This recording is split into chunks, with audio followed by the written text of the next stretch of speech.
নতুন বছরে কাটিয়ে ফেললাম ৩ টি মাস।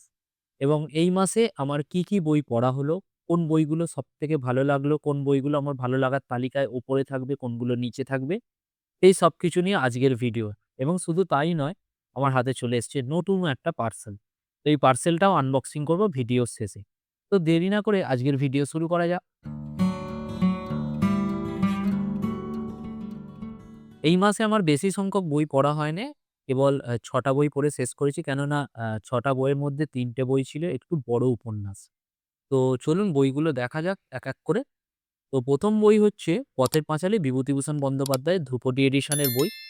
এই বইটার কথা আর কি বলবো, কালজয়ী একটা উপন্যাস। অনেকে এই বইটা পড়ে ফেলেছেন। যারা পড়েননি পড়ে ফেলুন, আর দেরি কেন? অনেকে আবার বইটাও দেখেছেন।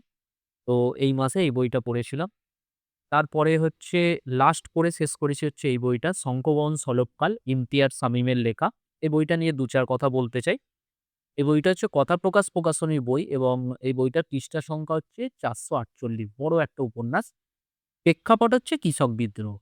কৃষক বিদ্রোহ এবং সেই কৃষক বিদ্রোহটা রুখতে ৫ টা বড় বিখ্যাত জমিদার পরিবার একজোট হয়েছিল। তাদের মধ্যে ছিল ঠাকুর পরিবার, ব্যানার্জি, সান্যাল এরকম আরো পরিবার ছিল। এবং এই উপন্যাসটাতে আপনি কি পাবেন? এই উপন্যাসটাতে পড়লে আপনি পাবেন নীলকর সাহেবদের অত্যাচার গ্রামের সাধারণ মানুষদের ওপর। তাদেরকে ভুল বুঝিয়ে নীল চাষ করাতে বাধ্য করা। আবার গ্রামের জমিদারদের মদতে গ্রামের সাধারণ মানুষ নীলকরদের বিরুদ্ধে এক হচ্ছে, নীলকুঠি জ্বালিয়ে দিচ্ছে। গ্রামের অসাধারণ প্রকৃতির বর্ণনা আপনি পাবেন, যেটা খুব সুন্দরভাবে ফুটিয়ে তুলেছেন ইমতিয়াজ শামীম আ তার লেখনীর মাধ্যমে। এবং গ্রামের সাধারণ মানুষদের দুর্বিষহ জীবন। একবেলা খেতে পাচ্ছে, একবেলা খেতে পাচ্ছে না এরকম।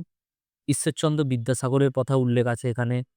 এবং গ্রামের জমিদারদের সাধারণ মানুষের উপর অত্যাচারের কথা উল্লেখ আছে। হিন্দু-মুসলিম একজোট হয়ে বেঁচে থাকার কথা উল্লেখ আছে এখানে। তাদের বিদ্রোহের কথা উল্লেখ আছে এখানে এবং এটা হচ্ছে ঊনবিংশ শতাব্দীর প্রেক্ষাপটে লেখা এই উপন্যাসটা। মানে পাট শিল্প তখন একটা অনন্য ভূমিকা নিচ্ছে। সবাই তখন পাটের চাষ করছে। কিভাবে পাটের চাষ হচ্ছে সেইটাও এই বইয়েতে লেখা আছে। সনাতনী ধর্মের দেবদেবীর কথা উল্লেখ আছে এবং লাস্টে মানে গল্পের শেষে ২ টো লাইন আছে। যে লাইনটা আমার অত্যন্ত খুবই পছন্দের, মন ছুঁয়ে গেছে। যে ইংরেজ সাব ডিভিশনাল অফিসার যিনি পিটার সাহেব। তো তিনি এই বিদ্রোহ রুখতে এসেছিলেন। বিদ্রোহ রুখতে এসে তিনি এই গ্রাম বাংলার প্রেমে পড়ে গেছেন, প্রকৃতির প্রেমে।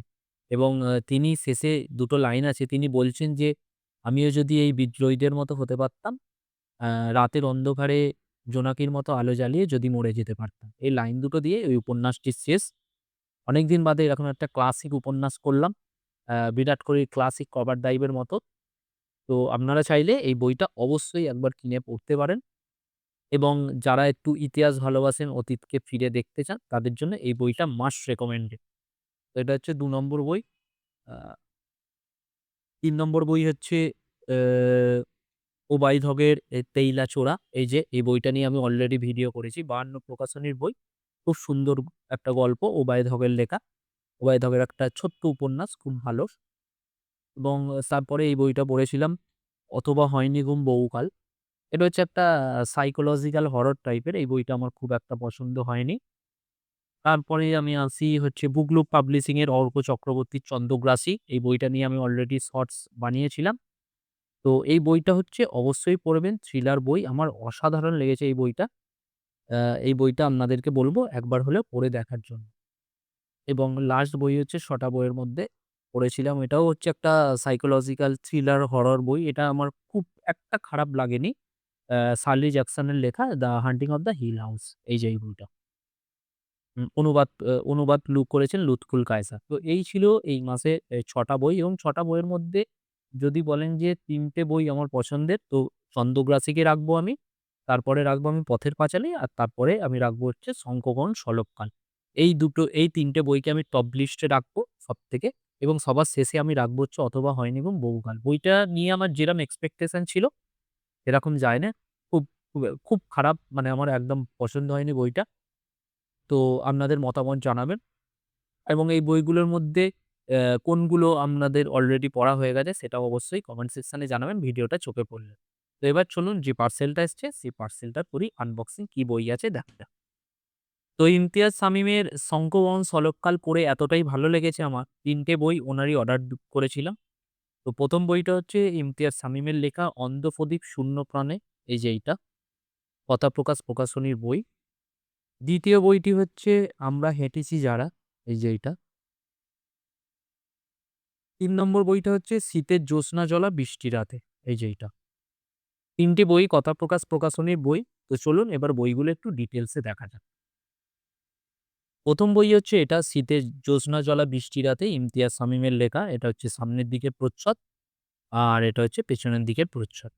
এই যে কথাপ্রকাশ প্রকাশনীর বই, আর এই যে দেখতে পাচ্ছেন প্রাইসটা ৳৩০০, এবং পেজের কোয়ালিটি কথাপ্রকাশের ভালোই। কেননা আমি আগের বইটা পড়ে দেখেছি, এবং এটা কি বিষয় আমি অতটা জানি না। ভালো রিভিউ দেখলাম, এবং আমি যেটা ভেবেছিলাম যে এটা উপন্যাস হবে, কিন্তু উপন্যাস নয়। এটা হচ্ছে ছোট গল্পর সংকলন যত সম্ভব। এটা হচ্ছে ১ম বই। 2nd বই হচ্ছে এটা 'আমরা হেঁটেছি যারা', ইমতিয়াজ শামীমের লেখা। প্রচ্ছদটা খুবই সুন্দর, এবং অনেকে রিভিউ দিয়েছেন বইটা নিয়ে। এটা হচ্ছে ৳৪০০, কথাপ্রকাশের বই, এবং এরও পেজ কোয়ালিটি যথেষ্ট ভালো। ৩ নম্বর বই হচ্ছে এটা ছোট বই, 'অন্ধপ্রদীপ শূন্যপ্রাণে', ইমতিয়াজ শামীমের লেখা। কথাপ্রকাশের বই।